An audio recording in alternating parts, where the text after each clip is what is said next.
olwaleero ngenda kwanga ate njogerako okwetonda kulungi nnyo naye nabagamba ekigambo amusoro it means change lwe weetonda n'otakyusa ono goba weetondedde aba kutunulira ng'omuntu nti olabika olina waya ezitakwatagana bulungi I'm sorry means change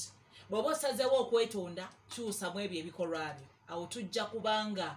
tulabira ddala nti munange okwetondako wali okutegeezera nga okujja ku mutima abakyala nga ffe tulina weakness tone mutunyiiza ne mutusobya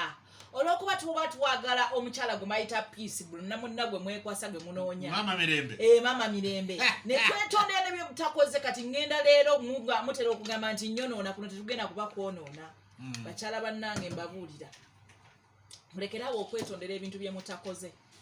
bano abaami balina omuze buli we weetondera ekintu kyotakoze yakitwala nti okikoze one time is gonna use that thing kyeweetondedde against you agambe nti ne luli wakola bwoti tuyige okunnyonnyola kyotakoze tokyetondera nnyonnyola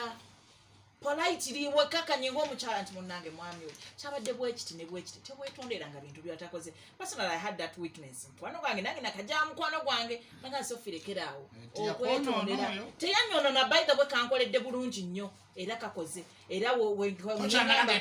no netonda bwe mba nga nsobezza oba nga ndaba nnumizza waliwo olaba ng'olumiza muno oba ng'okoze ekikyamu no weetonda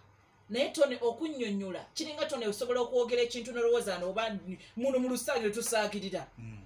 sometimes oliwa tebwetaaga kuneetondera but okunnyonnyola nti munnange nabadde